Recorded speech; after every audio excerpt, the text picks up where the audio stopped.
Hi there, my name is Jack Soto, and today I'll be showing off an example of k-means clustering on a small data set using AIdeaBlocks' platform.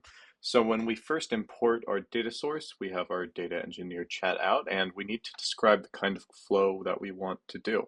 So why don't we first let the engineer give a little look at the JSON description, the schema description. And while we do that, we can see analysis, users asking for schema description. It gives us a little report of the different categories we have. Okay, so now we want to select to create our flow, and we'll describe the actual flow we're going to be doing. So here we're going to be doing k-means clustering. We'll clean by ensuring that there's no missing entries and zeros. And then we'll encode our categorical feature, which here is just going to be gender. Then we're going to use possibly the elbow method to determine our optimal k for k-means clustering. And then using said k, we will run the clustering and see how that works.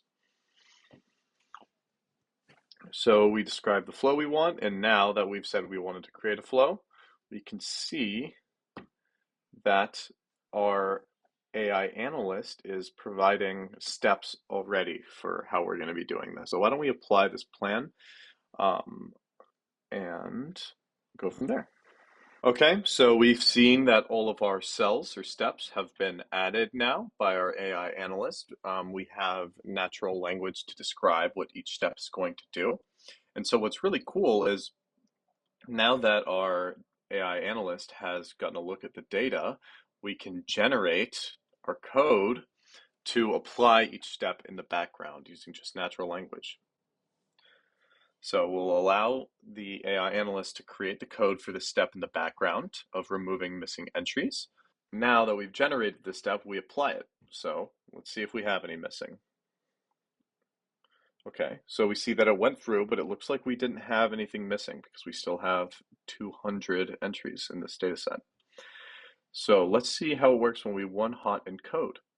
So as you can see in the background, the code said, let's get some dummy variables for gender because it's a binary category. So let's apply this step and see how that changes our data frame. Awesome, look, now we just have ones and zeros for if the gender is male or not. Determine optimal K.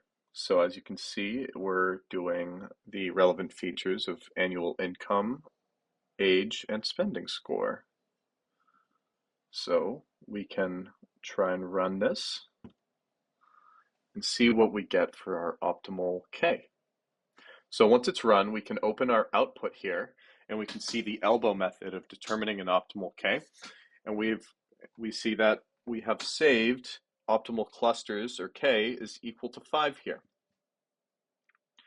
And so now, in the last step, we can perform clustering on the data set and assign clusters for each data set. For each data point. So why don't we make sure that our code looks good, looks good. And for the plot, we're going to show just two-dimensional annual income and spending score. So why don't we take a peek at how this step runs?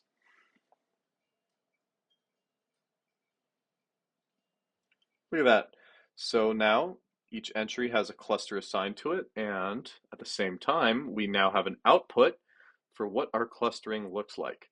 So as you can see, we've successfully run a clustering algorithm on this small data set in order to generate results that have impact. Do clustering like this, exploratory data analysis, and much more all on AIdeaBlocks.